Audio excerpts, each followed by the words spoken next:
We have to understand where we are before we can take the necessary steps to move forward. So 3 things the conspiracy fears the most, and this is why they attack these 3 things so heavily.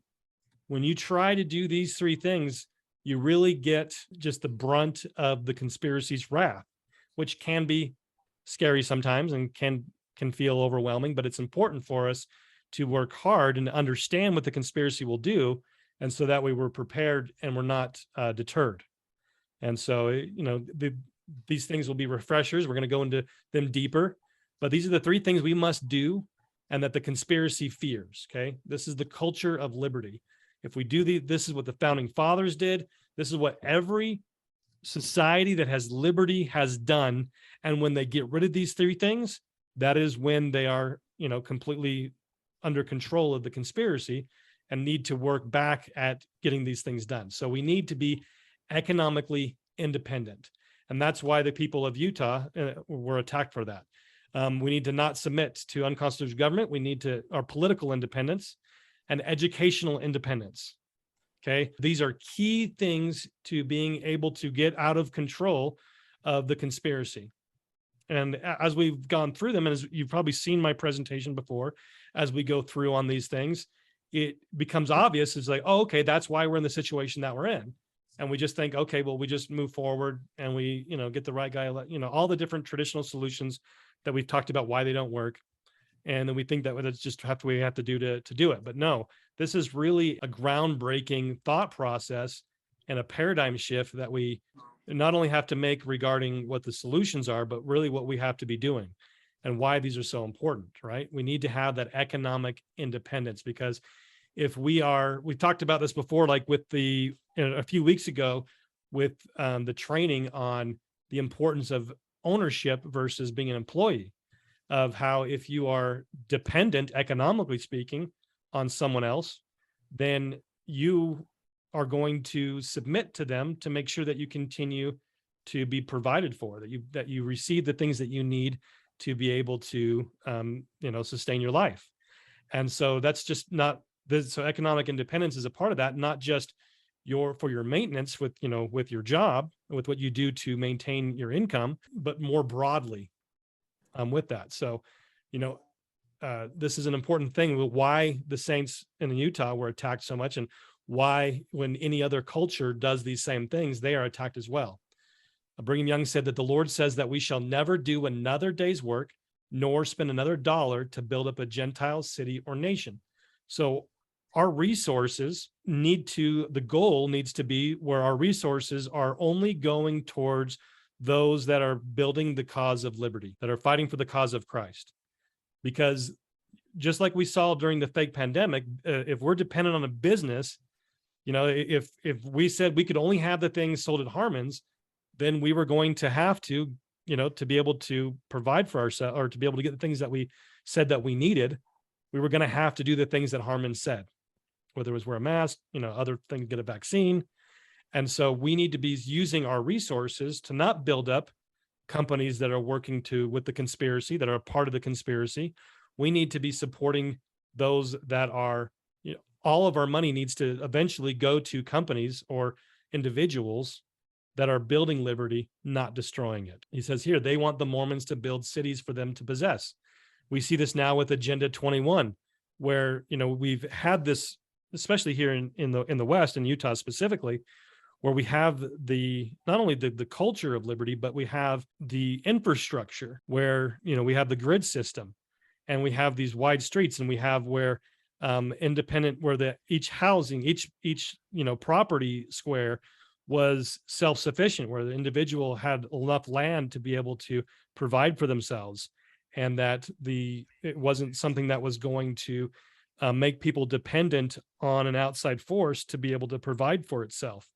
And so it's important for us to, when we understand this concept of building cities that are liberty type cities, that we are building cities that will not lend themselves to the conspiracy's control. On another occasion, he says, we do not intend to have any trade or commerce with the Gentile world.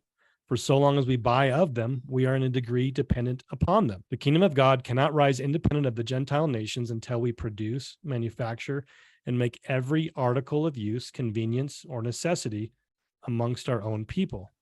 So we shall need no commerce with the nations.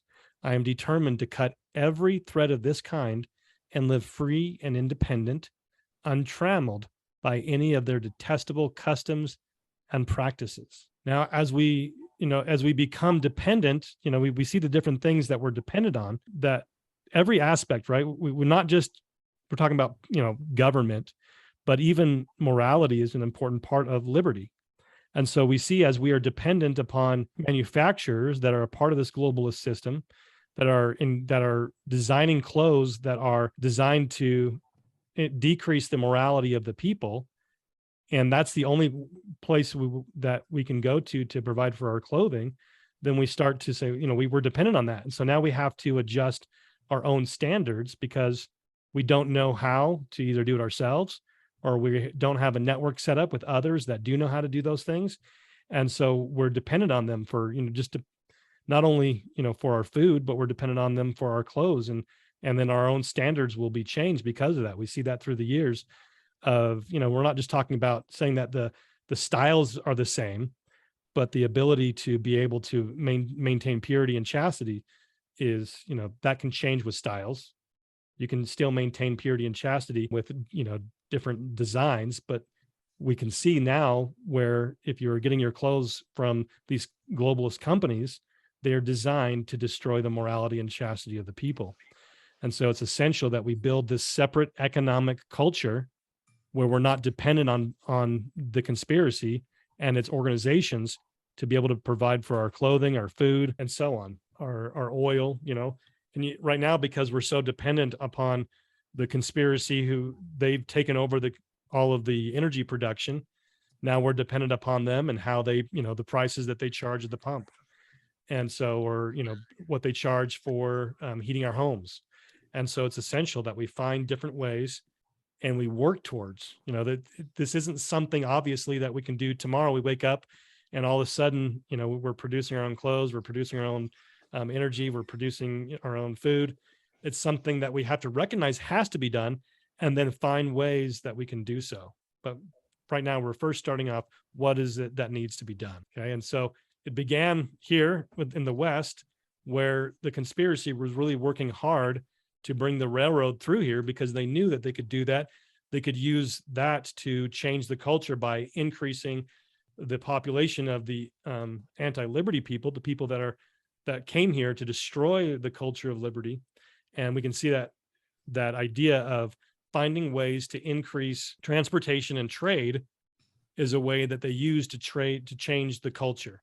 And so we see that in Utah right now with the Inland Port Authority is a way that destroys our ability, our security, because now Salt Lake City becomes a port, meaning it is seen as a coastal city where anything that comes like from China, from California all the way to Salt Lake City, it'll be as if they were sailing through the ocean. And there's no checks or anything like that for security. So that's one problem with it. But it also brings us more international, which we're going to be talking about in a second, and how that decreases our independence as well. And so this was something they saw what we were doing here, and they saw it as an attack, that they needed to attack us. They needed to get rid of this. It was on the congressional record, it says, I charge it to be a crying evil, the people here in Utah, sapping not only the physical constitution of the people practicing it, Mormonism, dwarfing their physical proportions and emasculating their energies. So they said that our belief system changed our physical proportions. It is a scarlet whore. It is a reproach to the Christian civilization and deserves to be blotted out. And so they saw what we were doing here as a threat to them, and they needed to destroy it. And so one of the ways that they do it, this is Nelson Rockefeller. He wrote in his book, The Future of Federalism, the way that they're destroying people's economic and political independence through a certain means. He says, I have long felt that the road toward the unity of free nations lay through regional confederations in the Western Hemisphere and in the Atlantic community, perhaps eventually in Africa, the Middle East, and Asia. So this was written in the late 1960s. Such work towards regional unities is in fact steadily progressing. The common market in Europe is an outstanding example. And so he was saying that what's now become the European Union is the model that they're trying to build this world government and destroy and starting with to destroy political independence, they must destroy our economic independence. These markets, right?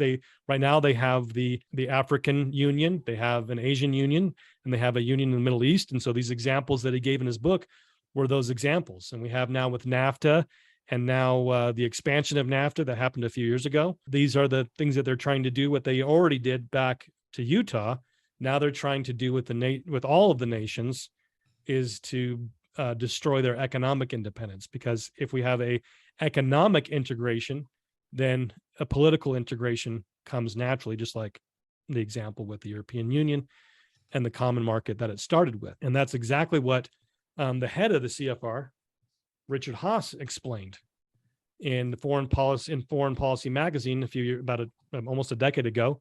He said that national sovereignty is diminishing, and this is being done most through free trade.